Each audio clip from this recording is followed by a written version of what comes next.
Lundi 5 mai 2025, bonjour à tous et bienvenue à ce bulletin d'information sur votre chaîne panafricaine Iroko Média Télévision.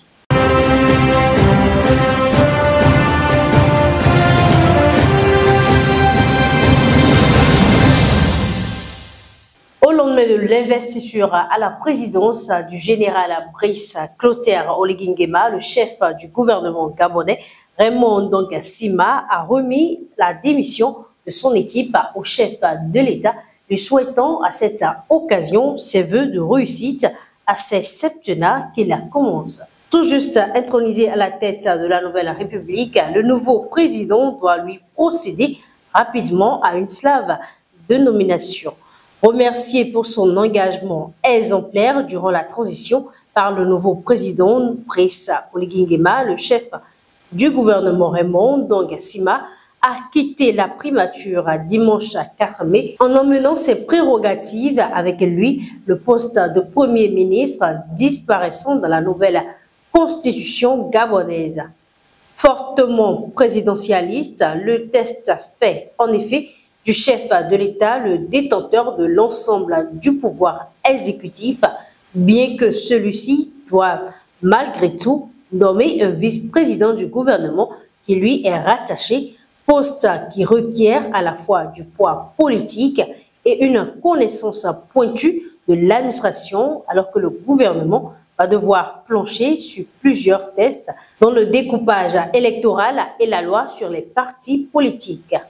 À ce propos, une concertation est d'ailleurs prévue ce mercredi 7 mai, alors que les élections législatives, elles, ont été annoncées pour les 27 septembre et 11 octobre 2025. Pour constituer sa prochaine équipe, Brice Clotaire Oligui Nguema a le choix entre prolonger les sortants au moins le temps de clore la transition et promouvoir certains profils qui n'ont pas ménagé leurs efforts durant la campagne.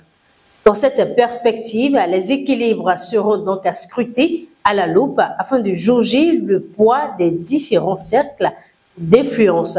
Les cadres issus du PDG, les ex-figures de l'opposition, la nouvelle génération loyale ou encore ses anciens frères d'armes du CTRI censés regagner leur caserne.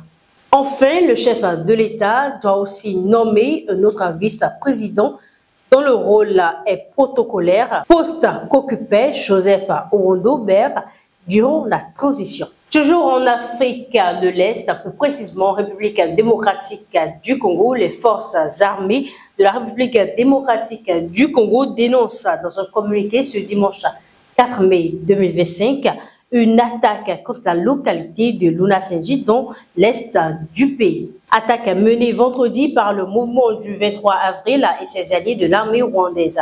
Une violation intentionnelle et flagrante des mesures arrêtées pour suivre les négociations en cours à Doha et Washington, affirme l'armée congolaise qui se réserve le droit de riposter.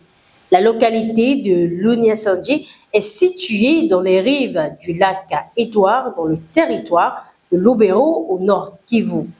Et plus au sud, des milliers de déplacés affluent à Bukavu, dans la province du sud Kivu. Ils viennent de plusieurs villages, théâtre de combats récurrents entre les rebelles de l'AFC et du M23 et les miliciens Wazalendo. Guillaume Mungakwa, si je prononce bien, est membre du comité des déplacés du Niagézi. Il alerte sur la situation sanitaire préoccupante. Je cite, « On a 26 enfants qui sont décédés par manque de soins médicaux. C'est très compliqué pour nous. Il y a de nombreuses familles qui vont retourner chez elles plus tard, mais qui auront perdu des proches. » D'autres déplacés s'interrogent aussi sur le sort de leurs enfants qui n'ont pas étudié depuis janvier alors qu'il reste moins de 2 mois avant la fin de l'année scolaire. Et enfin, dernier élément de cette édition, les médias israéliens l'annonçaient depuis quelque temps et c'est confirmé, des dizaines de milliers de réservistes sont appelés par l'armée. C'est ce qui ressort du Conseil de sécurité réuni hier dimanche 4 mai 2025 par le Premier ministre Benjamin Netanyahu. Les dirigeants israéliens ont aussi évoqué une reprise de l'aide humanitaire bloquée aux portes de Gaza depuis plus de 2 mois. Ces projets ne devraient toutefois pas voir le jour immédiatement. Le cabinet de sécurité israélien a donné le feu vert à une intensification de l'offensive militaire à Gaza, qui comprendra notamment la conquête de la bande de Gaza et la promotion du départ volontaire des Gazaouis du territoire palestinien. Cela se fera en plusieurs phases et en plusieurs parties de la bande de Gaza et devrait prendre des mois, ont encore indiqué les ministres. Cette décision a fait l'unanimité des voix au Conseil. Ce dernier prévoit des frappes puissantes contre le Hamas selon une source officielle israélienne.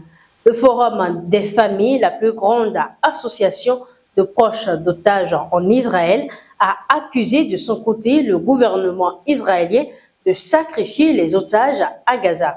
Ce plan mérite le nom de plan Smotrich-Netanyahou car il sacrifie les otages, selon un communiqué de l'association en référence à l'influence du ministre des Finances d'extrême droite, Bezalel Smotrich, sur le gouvernement du Premier ministre.